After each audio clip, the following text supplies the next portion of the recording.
Bienvenidos, worldwide fans of the planet's hottest entertainment with an edge. Jaime En Fuego here, and back for Enfuegotainment, my namesake program, Rapido Fuego review for a film that just came out this past weekend on Christmas Day. And I actually went to a theater to see it with my beloved parentals. We are talking Paul Greengrass and Tom Hanks reteaming for News of the World. Now, this was a film that, since I love westerns and since I enjoyed Captain Phillips, the previous teaming between these two, Greengrass is probably known the most, though, for those Bourne movies he did. I think he did like 3 of them, if I'm not mistaken.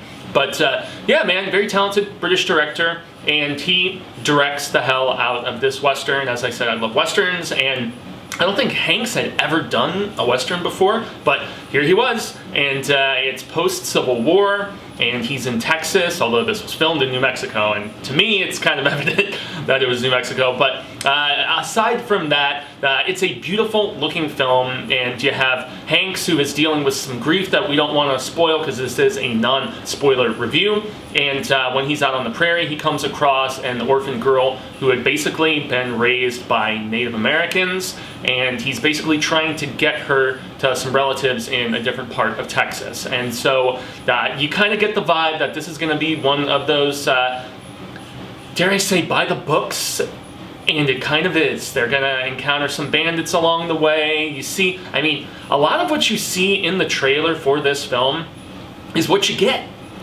Not much else from that. Now, once again, it's a great looking film. Greengrass is very talented, and the performance from Hanks is solid. He has very sweet chemistry with this young actress, and she is very, very good in this role, especially because she doesn't speak any English, and you find out she speaks a few words of German at one particular point, and veering away from the Indian language that she is putting out there in any sort of communication, because she is quiet a lot of the time for the most part, especially initially.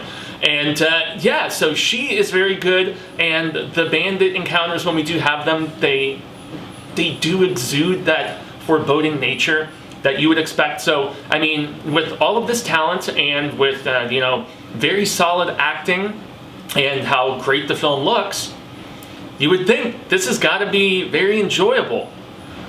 Sadly, it's not. And even my parents, bless their hearts, who love Tom Hanks and adore westerns as well, they're pretty easy to please most of the time.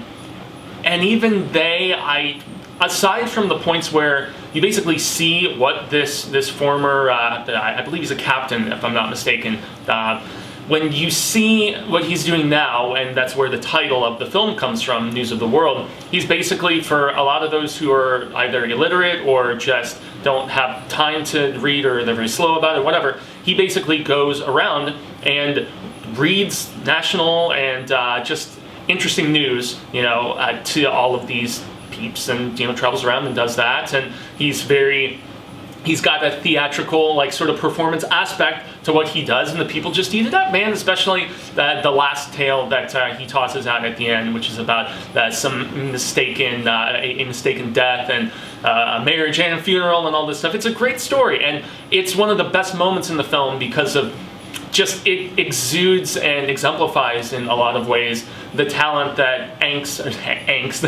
the talent that Hanks has as a charmer. And he's still got it, man, even at this age. He really, really does. And I enjoyed Greyhound earlier this year, which was another one that was meant to be in theaters, and it ended up going to Apple TV+. And so, yeah, News of the World is getting apparent Oscar buzz, and because of the fact that the story is the biggest problem here, I don't think it deserves that, to be honest. So, yeah, great directing and great acting, but this film is dull and predictable, and you kind of see it coming a mile away what is going to happen over the course of the journey with the connection and the chemistry and the sweetness of Dina Hanks and this young actress's character. And that's where, without spoiling stuff, this movie did not do anything that I did not see a mile away coming. And that's really the film's biggest flaw. And it's kind of lifeless, with the exception of those scenes of the storytelling and also a certain gravesite visit in the third act of the film. Really, aside from that, this was drab and just not exciting at all. Even those couple moments of tension with bandits that I mentioned, even those, like, I wasn't on the edge of my seat at all, you know, despite the fact that it was, you know, it was just well framed and the cinematography is beautiful and all that other stuff. But I cannot validate this film getting that sort of Oscar contention. If it does get a Best Picture nomination or something, like in the acting department, sure, you know, give a Best Supporting to this young actress in the movie. I would be okay with something like that. But even so, there's better performances out there, I would contend, from lead actors. You know, I mean, a lot of peeps are thinking, oh boy, Chadwick is, whatever. That's a discussion as we get further into awards season. But since I was trying to keep this brief and concise, first and foremost, it was great to see this on a big screen, because Westerns, in my opinion, especially with the scale and the scope of the sprawling prairie and all this different stuff, yes, I was happy that I saw it on a big screen. There's only like 5 other people in the theater, so, you know, if you want to get on my case about theatrical going here in the deadly desert of Arizona, I felt much safer there than I would if I was sitting in a bar for a few hours and there's a much higher saturation of people or whatever. I know that people have different thoughts about that, especially in areas of the United States where theaters have never reopened, you know, most parts of like California and New York and so on and so forth. But yes, I felt very safe for these 2 hours, but you know, you really felt the runtime. And aside from, you know, maybe, you know, cinematography and I guess directing, but Best Picture, and definitely not the script. I know they adapted this from a book, if I'm not mistaken, and maybe that would give a little bit more character development and context, and I would find that a little more fascinating. But really, for this, it didn't do anything that, you know, wasn't just telegraphed and just very formulaic and stuff. And so for that reason, unfortunately, I am giving, even though it's more like a 2.5 out of 5 Fuego fireballs, I always got to round up or down. And for this, I got to commit and say this was a Malo movie. Tom Hanks reteaming with Paul Greengrass for News of the World. It's bad. It's definitely not good. And if it's not good, then it's just thoroughly mediocre.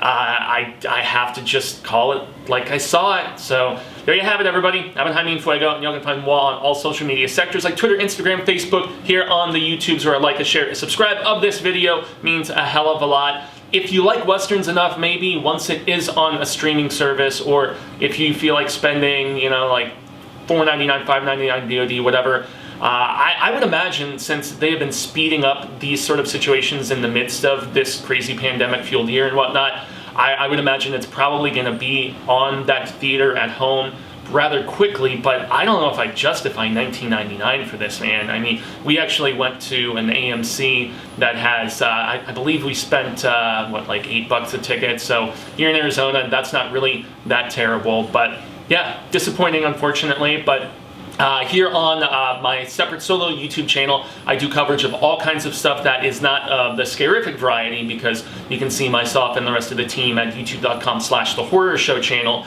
doing daily stuff over there for the last 6 years. But over here, it's primarily indies and dramas and comedies and, you know, big budget action centric stuff like Wonder Woman 1984 that just recently hit HBO Max and theaters. That one I stayed home and watched earlier in the day on Christmas, and Lady Catherine actually joined me to discuss that, which was a lot of fun. Upcoming stuff is going to be a review of Soul, that went directly to Disney Plus, and also Promising Young Woman and the new Italian version of Pinocchio, which stars none other than Academy Award winner Roberto Benigni, I believe his name is. So look forward to that stuff, and a grande gracias once more for checking out this video if you made it this far. I've been Fuego, y'all have been rad status, and until the reel of Ka comes around once more, hasta luego, cinemigos, constant viewers and readers alike, say thank you. Hopefully we share more of this palaver about the film sooner rather than later, and until then, in this case, yeah, stay home instead and watch more movies there.